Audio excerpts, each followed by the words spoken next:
नमस्कार दोस्तों आज की कहानी है ईमानदारी। चारों ओर सुंदर वन में उदासी छाई हुई थी। वन को अज्ञात बीमारी ने घेर लिया था। वन के लगभग सभी जानवर इस बीमारी के कारण अपने परिवार का कोई ना कोई सदस्य गंवा चुके थे। बीमारी से मुकाबल करने के लिए सुंदरवन के राजा शेर सिंह ने एक बैठक बुलाई। बैठक का नेतृत्व खुद शेर ने लिया। बैठक में गज्जू हाथी, लंबू जिराफ, अकड़ू सांप, चीपू बंदर, गिल्लू गिलहारी, किन्नू खरगोश सहित सभी जंगली वासियों ने हिस्सा लिया। जब सभी जानवर इकट्ठे हो गए तो शेर सिंह एक ऊंचे पत्थर पर बैठ गया और जंगली वासियों को संबोधित करते हुए कहने लगा, भाइयों, वन में बीमारी फैलने के कारण हम अपने कई साथियों को गंवा चुके हैं।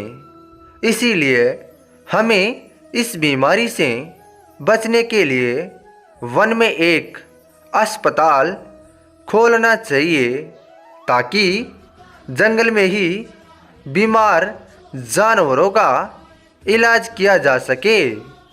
इस पर जंगली वासियों ने एतराज़ जताते हुए पूछा कि अस्पताल के लिए पैसा कहाँ से आएगा और अस्पताल में काम करने के लिए डॉक्टर की ज़रूरत भी पड़ेगी। इस पर शेर सिंह ने कहा, यह पैसा हम सभी मिलकर इकट्ठा करेंगे। यह सुनकर किन्नू खरगोश खड़ा हो गया और बोला, महाराज, मेरे दो मित्र चपकवन के अस्पताल में डॉक्टर हैं। मैं उन्हें अपने अस्पताल में ले आऊँगा। इस फैसले का सभी जंगलवासियों ने समर्थन किया।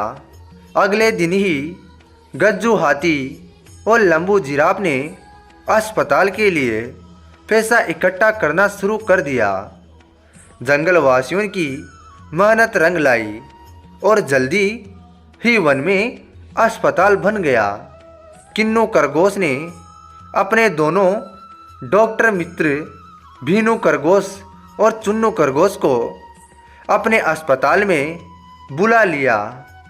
राजा शेर सिंह ने तय किया कि अस्पताल का आधा खर्च वे स्वयं करेंगे और आधा जंगलवासियों से इकट्ठा किया जाएगा। इस प्रकार वन में अस्पताल चलने लगा। धीरे धीरे वन में फैली बीमारी पर काबू पा लिया। दोनों डॉक्टर अस्पताल में आने वाले मरीजों की पूरी तरह से सेवा करते और मरीज भी ठीक होकर डॉक्टर को दुआ देते हुए जाते। कुछ समय तक सब कुछ ठीक ठाक चल रहा है, परंतु कुछ समय के बाद चिन्नू खरगोश के मन में लालच बढ़ने लगा। उसने भिन्नू खरगोश को अपने पास बुलाया और कहने लगा, यदि वे दोनों मिलकर अस्पताल की दवाइयाँ दूसरे वन में बेचे तथा रात में जाकर दूसरे वन के मरीजों को देके तो अच्छी कमाई कर सकते हैं और इस बात का किसी को पता भी नहीं लगेगा। भिन्नू खरगोश पूरी तरह से ईमानदार था, इसलिए उसे चिन्नू का प्रस्ताव पसंद नहीं आया और उसने चिन्नू को भी ऐसा करने का सुझाव दिया। लेकिन चिन्नू कब मानने वाला था। उसके ऊपर तो लालच का भूत सवार था। उसने भिन्नू के सामने तो ईमानदारी से काम करने का नाटक किया, परंतु चोरी छिपे बेईमानी पर उतर आया। वह जंगलवासियों की मेहनत से खरीदी गई दवाइयों को दूसरे जंगल में ले जाकर बेचने लगा तथा शाम को वहाँ के मरीजों का इलाज करके कमाई करने लगा। धीरे धीरे उसका लालच बढ़ता गया।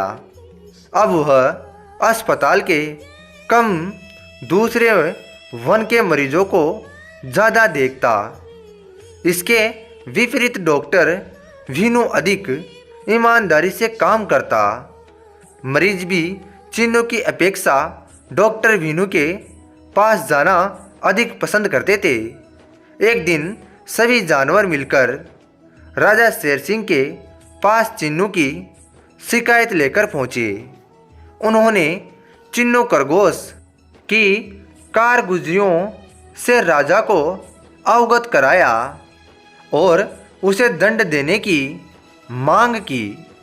शेर सिंह ने उनकी बात ध्यान से सुनी और कहा कि सच्चाई अपनी आंखों से देखे बिना वे कोई निर्णय नहीं लेंगे, इसीलिए वे पहले चिन्नू डॉक्टर की जांच करेंगे, फिर अपना निर्णय देंगे। जांच का काम चालाक लोमड़ी को सौंपा गया, क्योंकि चिन्नू खरगोश लोमड़ी को नहीं जानता था। लोमड़ी अगले ही दिन चिन्नू के ऊपर नज़र रखने लगी। कुछ दिन उस पर नज़र रखने के बाद लोमड़ी ने उसे रंगे हाथों पकड़ने की योजना बनाई। उसने इस योजना की सूचना शेर सिंह को भी दी, ताकि वे समय पर पहुंचकर सच्चाई अपनी आंखों से देख सके। लोमड़ी डॉक्टर चिन्नू के कमरे में गई और कहा कि वह पास के जंगल से आई हैं। वहाँ के राजा काफ़ी बीमार हैं। यदि वह तुम्हारी दवाई से ठीक हो जाए तो हम तुम्हें माला माल कर देंगे। यह सुनकर चिन्नू को लालच आ गया। उसने अपना सारा सामान समेटा और लोमड़ी के साथ दूसरे वन के राजा को देखने के लिए चल पड़ा। शेर सिंह, जो पास ही छिपकर सारी बातें सुन रहा था, दौड़कर दूसरे जंगल में घुस गया और निर्धारित स्थान पर जाकर लेट गया। थोड़ी देर बाद लोमड़ी डॉक्टर चिन्नू को लेकर वहां पहुंची, जहां शेर सिंह मुंह मुंडकर सो रहा था। जैसे ही चिन्नू ने राजा के मुंह से हाथ हटाया, वह शेर सिंह को वहां पाकर सकपका गया और डर से कांपने लगा। उसके हाथ से सारा सामान छूट गया, क्योंकि उसकी बेईमानी का सारा भेद खुल चुका था। तब तक सभी जानवर वहां आ गए थे। चिन्नू खरगोश हाथ जोड़कर अपनी कारगुजारियों की माफ़ी मांगने लगा। राजा शेर सिंह ने आदेश दिया कि चिन्नू की बेईमानी से कमाई हुई सारी संपत्ति अस्पताल में मिला दी जाए और उसे धक्के मारकर जंगल से बाहर निकाल दिया जाए। शेर सिंह के आदेश अनुसार चिन्नू खरगोश को धक्के मारकर जंगल से बाहर निकाल दिया गया। इस कार्रवाई को देखकर जंगलवासियों ने जान लिया कि ईमानदारी की हमेशा जीती होती है। तो दोस्तों, कहानी कैसी लगी कमेंट करके ज़रूर बताना और कहानी को लाइक, चैनल को सब्सक्राइब और घंटी को ज़रूर दबा देना। धन्यवाद दोस्तों।